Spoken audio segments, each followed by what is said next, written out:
Recovery agent calls వల్ల రోజంతా పరేషాన్ అవుతున్నారా? క్రెడిట్ కార్డ్ పర్సనల్ లోన్స్ వాళ్ళు మీపై యాక్షన్ తీసుకుంటాం అని బెదిరిస్తారు. ఇలా చేయడం లీగలా సార్ అంటే ఖచ్చితంగా. దీని తర్వాత ఇక వాళ్ళ ఆట మొదలవుతుంది.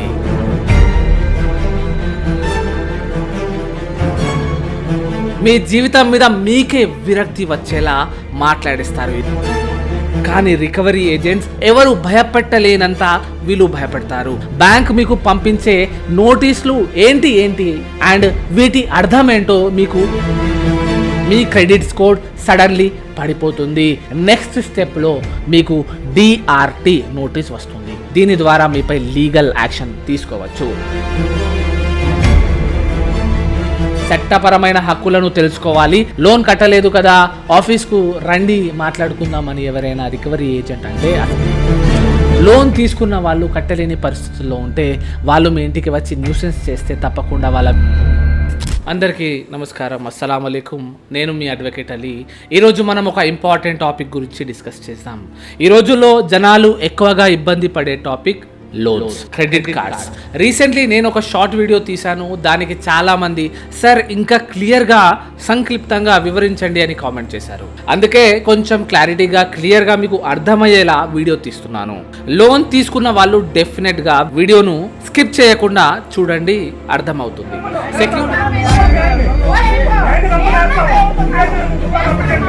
సెక్యూర్ లోన్ విషయంలో ఏదైనా ప్రాబ్లం వల్ల కట్టలేకపోయి ఒకవేళ మీ లోన్ డిఫాల్ట్ అయితే సర్ఫరాజీ యాక్ట్, DRT, లీగల్ నోటీసెస్ ద్వారా ప్రాబ్లం ఫేస్ చేస్తారు. హోమ్ లోన్ అయితే మీ ఇంటికి వెకేటింగ్ నోటీసులు, పొజెషన్ నోటీస్, ఆక్షన్ నోటీస్ ఇలా నోటీసులు ఇచ్చి దాన్ని సేల్ చేసి డబ్బులు వసూలు చేస్తారు.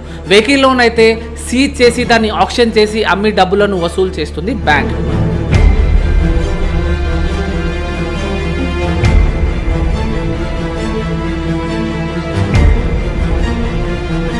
సెక్యూర్ లోన్ విషయంలో లోన్ ఎలా వసూలు చేయాలో వాళ్లకు తెలుసు. మీరు ఎటువంటి పరిస్థితుల్లో కట్టక తప్పదు. కానీ unsecured loans like personal loans, credit cards ఎలా రికవర్ చేస్తారో మీకు తెలుసా? ఈ వీడియోలో మీకు క్లియర్గా ఎక్స్ప్లెయిన్ చేయడానికి నేను ట్రై చేస్తాను. ఒకటి మాత్రం చెప్తున్నాను, మీరు లోన్ కట్టకపోతే నిస్సహాయపడకండి. ఏం కాదు, చట్టం తెలుసుకోండి. ఎలాంటి రాంగ్ స్టెప్స్ తీసుకోకుండా నా వీడియో మీరు ఫస్ట్ టైం చూస్తుంటే తప్పకుండా వీడియోని లైక్ చేయండి. లోన్ తీసుకున్న వాళ్ళతో షేర్ చేయండి. ఇక లేట్ చేయకుండా వీడియోలోకి వెళ్ళిపోదాం. క్రెడిట్ కార్డ్ పర్సనల్ లోన్స్ వాళ్ళు మీపై యాక్షన్ తీసుకుంటాం అని బెదిరిస్తారు. దానికి మీరు ఎలా ఎదుర్కోవాలి, అసలు చట్టం ఏంటో నేను మీకు ఈరోజు చెప్తాను. రికవరీ ఏజెంట్ కాల్స్ వల్ల రోజంతా పరేషాన్ అవుతున్నారా? టెన్షన్ పడకండి. ఈ వీడియోతో మీకు ఒక క్లియర్ వ్యూ నేను ఇప్పిస్తాను. రికవరీ వాళ్ళ కాల్స్తో మీ ఫోన్ కూడా ఉదయం 8 గంటల నుండి సాయంత్రం 7 గంటల దాకా నాన్ స్టాప్గా మోగుతుందా? వాళ్ళు మర్యాద లేకుండా ఎలా పడితే అలా నోటికి వచ్చింది మాట్లాడేస్తూ, బెదిరిస్తూ, దుర్భాషలాడుతూ ఇంటికి వచ్చి పరువు పోయేలా మాట్లాడుతుంటే వాళ్ళ ఈ మాటల వల్ల మీరు నిద్రలేని రాత్రులు గడుపుతూ ఉంటే గుర్తుపెట్టుకోండి, ఇదంతా కేవలం మీకే జరగడం లేదు. ఈ యుద్ధంలో మీరు ఒంటరిగా లేరు. చాలామంది EMI మిస్ అయిన వాళ్లకు ఇలానే జరుగుతుంది. ఇలా చేయడం లీగలా సార్ అంటే ఖచ్చితంగా ఇల్లీగలే.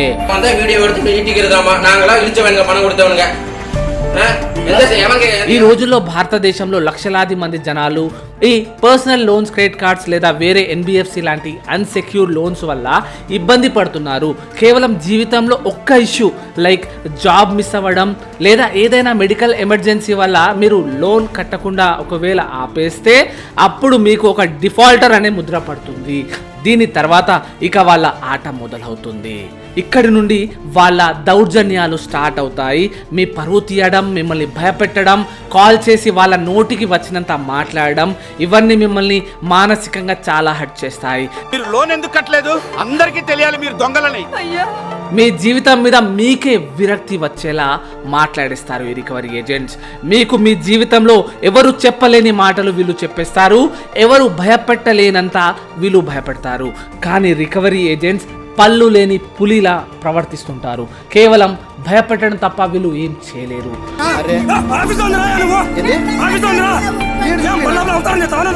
లోన్ తీసుకోవడం మళ్ళీ దాన్ని కట్టకపోవడం అనేది ఒక సివిల్ ఇష్యూ, ఇది క్రిమినల్ ఇష్యూ ఏమి కాదు. So first of all tension తీసుకునే అవసరం లేదు. ఈ వీడియోలో నేను మొత్తం బ్యాంక్ ప్రాసెస్, రికవరీ ప్రాసెస్ ఎలా ఉంటుందో, మీ దగ్గర ఉండే చట్టపరమైన ఆయుధాలు అంటే మీ లీగల్ రైట్స్ ఏంటో నేను చెప్తాను. రికవరీ ప్రతి స్టేజ్లో మీకు ఉన్న లీగల్ రైట్స్ ఏంటో నేను చెప్తాను. భయపడకుండా, టెన్షన్ పడకుండా ఉండండి. ఫస్ట్, ఒకవేళ మీతో ఒక ఈఎంఐ మిస్ అయితే ఆ ఈఎంఐ రికవరీ చేసుకోవడానికి బ్యాంక్, ఎన్బిఎఫ్సిలు ఒక ఫిక్స్డ్ ప్రొసీజర్ ఉంటుందండి. మీరు దీన్ని కరెక్ట్గా అర్థం చేసుకోవాలి. అరే నేను ఈఎంఐ కట్టలేదు, ఏదో సడన్గా జరిగిపోతుంది అని అనుకోకండి. సడన్గా ఏమీ జరగదు. ఏది జరిగినా గ్రాడ్యువల్లీ స్టెప్ బై స్టెప్ జరుగుతుంది. ఫస్ట్ స్టెప్లో మీరు ఫస్ట్ ఈఎంఐ మిస్ అయితే బ్యాంక్ వాళ్ళు కాల్ సెంటర్ నుండి ఎస్ఎంఎస్లు, ఈమెయిల్ లేదా ఆటోమేటెడ్ కాల్స్ ద్వారా మీకు ప్రేమగా ఈఎంఐ కట్టండి సార్ అని గుర్తు చేయాలి. బ్యాంక్ మీకు రిమైండర్ మెసేజెస్, నార్మల్ మెసేజెస్ చిన్న చిన్నగా కమ్యూనికేట్ చేయాలి. 1 లేదా 2 ఈఎంఐలు మిస్ అయినప్పుడు అరే మీరు మర్చిపోయారేమో లేదా ఏదైనా చిన్న కారణం వల్ల పొరపాటున మీరు చెల్లించలేదు అని అనుకుంటుంది బ్యాంక్. మిమ్మల్ని ఒక నార్మల్ కస్టమర్ లాగానే పరిగణిస్తుంది. ఇలా ఫస్ట్ 3 ఈఎంఐస్ వరకు చూస్తుంది. ఒకవేళ 90 డేస్ అంటే 3 ఈఎంఐస్ మిస్ అయితే అప్పుడు మీ విషయంలో బ్యాంక్ సీరియస్ అవుతుంది. ఇప్పుడు ఈ స్టేజ్లో బ్యాంక్ మీ అకౌంట్ను ఎన్పిఏ చేస్తుంది. Reserve bank of India RBI rules ప్రకారంగా లోన్ అకౌంట్కి 90 డేస్ దాకా ఎటువంటి ఈఎంఐ రాకపోతే బ్యాంక్ అటువంటి అకౌంట్ను ఎన్పిఏ అంటే నాన్ పర్ఫార్మింగ్ అసెట్గా కన్సిడర్ చేస్తుంది. క్లియర్గా చెప్పాలంటే బ్యాంకు మీ అకౌంట్ నుండి ఎటువంటి ప్రాఫిట్స్ రావడం లేదు అని అర్థం. మీ అకౌంట్ ఎన్పిఏ అయిన వెంటనే బ్యాంక్ రికవరీ ప్రాసెస్ చాలా స్పీడప్ చేసేస్తుంది. మీ క్రెడిట్ స్కోర్ సడన్లీ పడిపోతుంది. సిబిల్ పడిపోవడంతో భవిష్యత్తులో రుణం పొందడం కష్టం అవుతుంది, కానీ అసాధ్యం కాదు. ఈ సమయంలో లీగల్ నోటీసులు వస్తూ ఉంటాయి. ఇప్పటిదాకా రికవరీ ఏజెంట్ల పాత్ర అస్సలు ఉండదు, కానీ వాస్తవంగా ఈ రోజుల్లో ఈఎంఐ పే చేయడం ఒక 2-3 రోజులు లేట్ అయితే ఇంటి ముందు రికవరీ ఏజెంట్స్ దర్శనం ఇచ్చేస్తాడు. ఇలా రావడం అగైన్స్ ద రికవరీ ప్రాసెస్ అని మీరు అర్థం చేసుకోండి.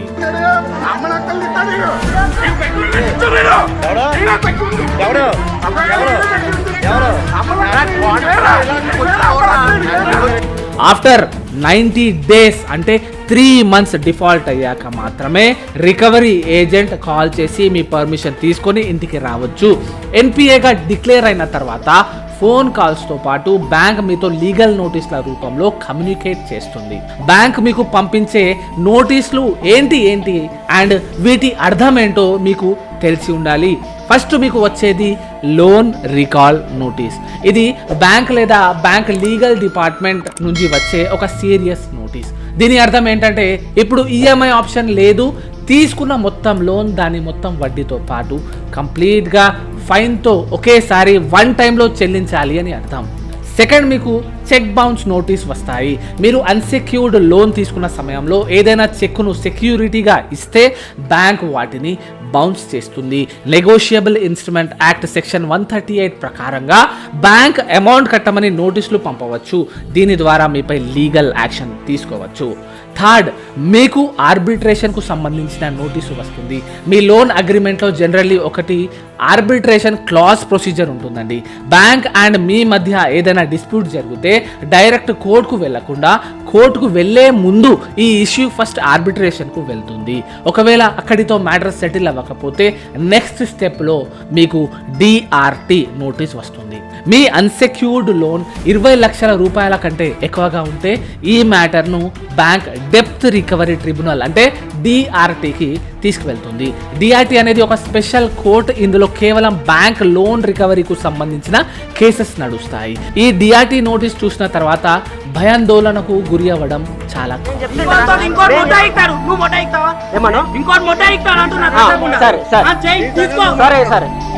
కానీ ఈ సమయంలో మీరు భయపడే బదులు మీ చట్టపరమైన హక్కులను తెలుసుకోవాలి, అర్థం చేసుకోవాలి.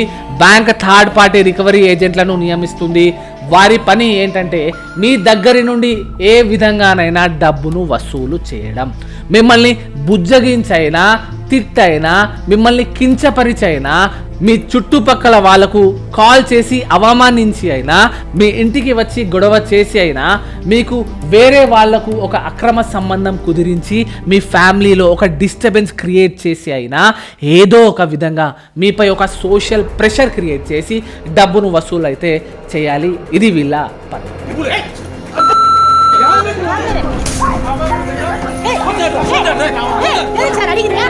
వీళ్ళు ఇంత చేసే అవసరం ఏముంది సార్ అని మీరు అనుకోవచ్చు.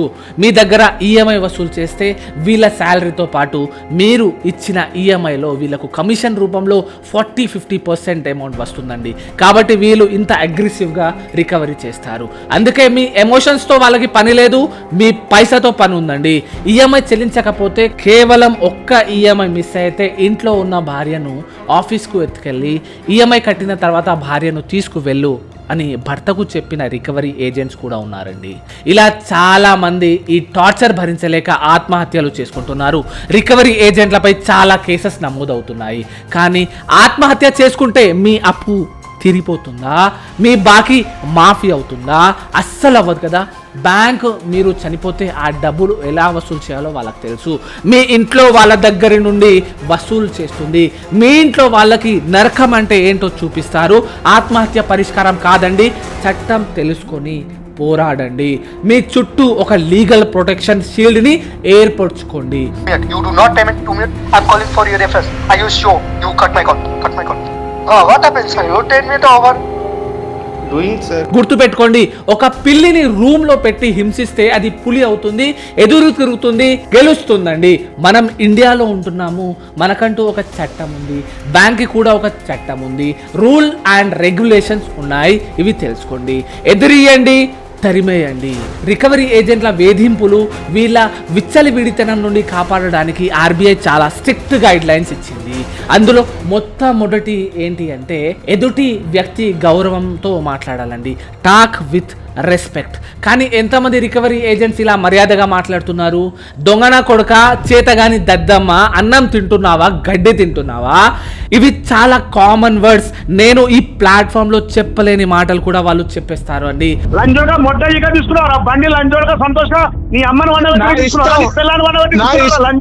ఒక్క లోన్ డిఫాల్ట్ అవ్వడం నేరం కాదు, ఇది కేవలం ఒక సివిల్ ఇష్యూ.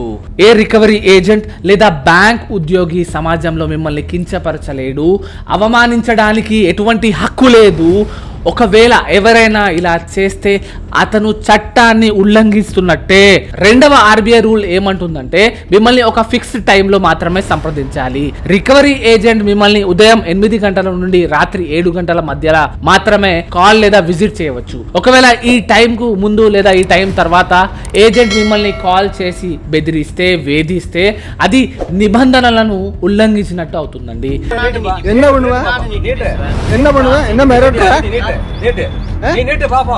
ఇలా ఎవరైనా చేస్తే వాళ్ళను ఆర్బీఐ రూల్స్ ఏంటో చెప్పండి, కాల్ కట్ చేసేయండి. మూడవది, రికవరీ ఏజెంట్ యొక్క గుర్తింపు తెలుసుకునే హక్కు మీకుంది.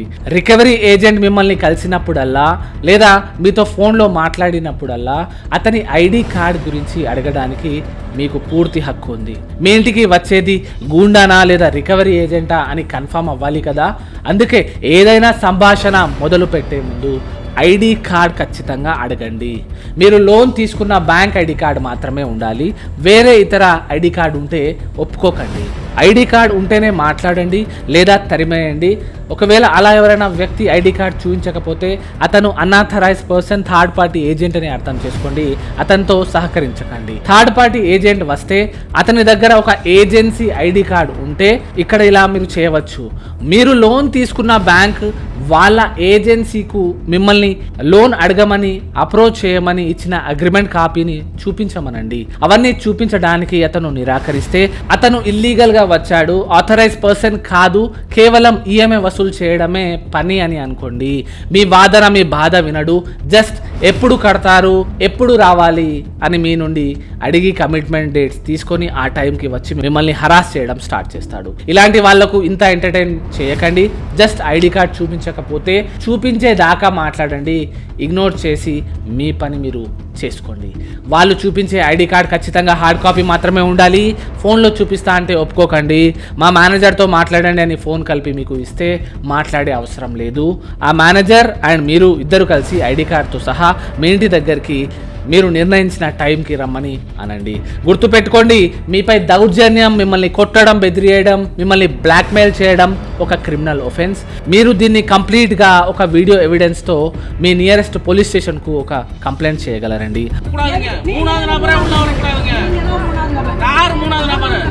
బ్యాంక్ ఈ కేసును ఈ రికవరీ ఏజెంట్కు అప్పగించిందని అథరైజ్డ్ లెటర్తో పాటు ఈ recovery agent police verification letter and house visiting authorization letter అడగండి.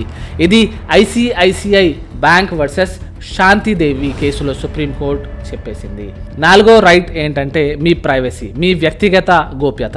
ఇది కూడా చాలా ముఖ్యమైన హక్కు. ఏ రికవరీ ఏజెంట్ మీ ఇరుగు పొరుగు వాళ్ళతో, మీ స్నేహితులతో, బంధువులతో లేదా మీరు పనిచేసే ప్లేస్కు వచ్చేసి మీ లోన్ గురించి, మీ ఫైనాన్షియల్ పొజిషన్ గురించి, మీ వ్యక్తిగత విషయాలను చెప్పడానికి లేదు.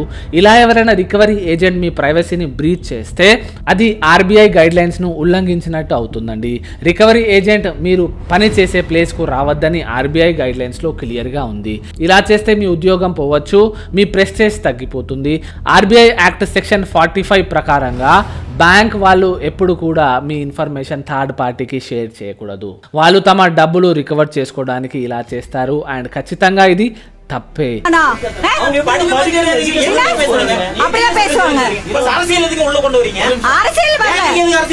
ఇది ఒక రకమైన మెంటల్ హరాస్మెంట్. మీ 5వ హక్కు ఏంటంటే protection from physical and mental harassment, అంటే శారీరక మానసిక వేధింపుల నుండి రక్షణ. రికవరీ ఏజెంట్ ఎలాంటి బెదిరింపులు చేయలేడు, మీపై కేకలు వేయలేడు, వారు మీ ఇంటి లోపలికి వచ్చి మాట్లాడడానికి లేదు, మీ కుటుంబ సభ్యులను లోన్ గురించి వేధించలేరు, మీకు లేదా మీ కుటుంబ సభ్యులకు థ్రెటన్ చేయలేరు, బెదిరించే మెసేజ్లు పంపలేరు. ఇలా చేయడం section 45E of RBI act ని వైలేట్ చేయడం అవుతుంది. ఎవరైనా రికవరీ ఏజెంట్ వస్తే వాళ్ళను గేట్ అవతలే ఉంచి మాట్లాడండి. చాలా మంది తెలియక ఏం చేస్తారంటే రికవరీ ఏజెంట్ ను ఇంట్లోకి రమ్మని పిలిచి కుర్చీ వేసి మరీ కూర్చోబెడతారు.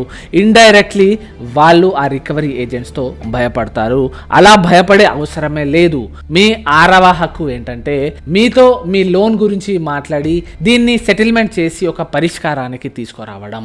ఒకవేళ మీ ఆర్థిక పరిస్థితి నిజంగానే బాగాలేనప్పుడు బ్యాంక్తో డైరెక్ట్గా మాట్లాడే రైట్ మీకుంది. నేను బ్యాంకు వెళ్తే మేనేజర్ ఏమంటాడో, వీడేమంటాడో, వాడేమంటాడో అని కాదు, డైరెక్ట్లీ వెళ్ళి మీ లోన్ సెటిల్మెంట్ పరిష్కారం కోసం అడగవచ్చు. కానీ కొన్ని ఎన్బిఎఫ్సి వాళ్ళు ఆఫీస్కి అనథరైజ్ గా పిలుస్తున్నారు. అక్కడ వెళ్ళిన తర్వాత దాడి చేసిన ఘటనలు చాలా వస్తున్నాయి. ఒకవేళ ఎవరైనా వాళ్ళ ఆఫీస్కి రమ్మని మీకు పిలుస్తూ ఉంటే వెళ్ళకండి అని నేను సజెస్ట్ చేస్తానండి. వాళ్ళను వాళ్ళ ఆఫీస్కు రమ్మనే హక్కు లేదండి. ఒకవేళ రమ్మని పిలిస్తే ఒక ఆఫీషియల్ ఈమెయిల్ పంపమని చెప్పండి. ఆ ఈమెయిల్లో ఆఫీస్కు ఎప్పుడు రావాలి, ఎవరితో రావాలి, ఏ టైంకి రావాలి, ఆఫీస్ అడ్రస్ ఎక్కడ అండ్ మిమ్మల్ని పిలిచే వాళ్ళ ఐడి, ఎంప్లాయ్ ఐడీస్, ఇలా అన్ని డీటెయిల్స్ పెట్టి ఈమెయిల్ చేయమని చెప్పండి. ఆఫీస్కి వెళ్ళి మీ సమస్యను తెలియచేయడం ద్వారా లోన్ కట్టడానికి బ్యాంక్ ఇంకా కొన్ని రోజులు ఎక్స్టెన్షన్ టైం ఇవ్వచ్చండి.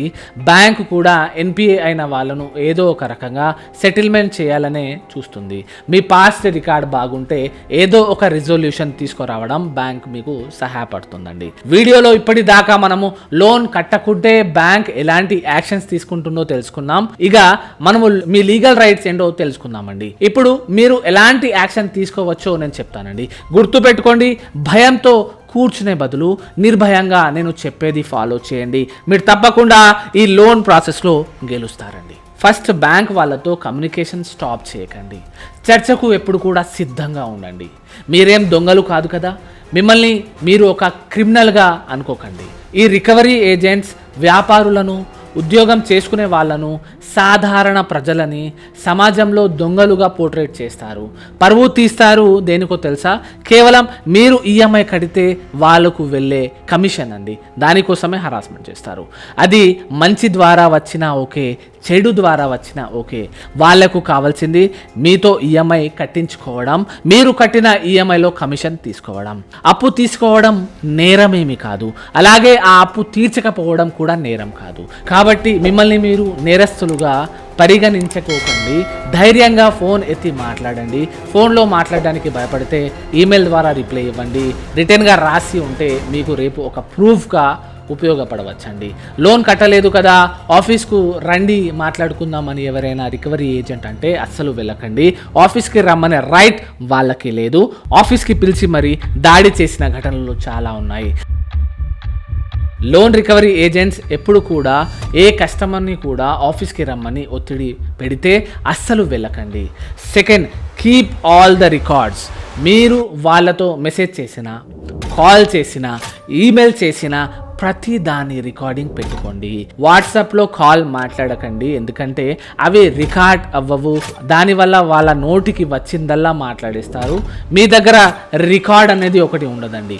రికవరీ ఏజెంట్ ప్రతిసారి కాల్ చేస్తే ఆ కాల్ని రికార్డ్ చేయండి. అగ్రెసివ్గా మాట్లాడితే ఆ బ్యాంక్ లేదా లోన్కు సంబంధించిన అఫీషియల్ మెయిల్కు ఈమెయిల్ పంపండి. రేపటి రోజున మీతో ఏమేం జరుగుతుందో కోర్టులో ఎవిడెన్స్గా పెట్టడానికి ఇవన్నీ పనికొస్తాయండి. రికవరీ ఏజెంట్ ఇంటికి వస్తే date and time, recovery agent name and ID card, photo తీసుకొని ఉంచుకోండి. రికవరీ ఏజెంట్ ఏదైనా బెదిరిస్తే వీడియో రికార్డింగ్ చేసుకొని దాన్ని సేవ్ చేసుకోండి. లోన్ రికవరీ అనేది ఒక సివిల్ ఇష్యూ. లోన్ కట్టకుంటే నోటీస్ పంపండి, కేసులు పెట్టండి. అంతేకాని ఇంటి మీదికి వచ్చి దుర్భాషలు ఆడడం, అవమానించడం, కొట్టడం, తిట్టడం ఇదంతా క్రిమినల్ పనులు. ఇలా చేయడం అని ఎక్కడా రాసిలేదు.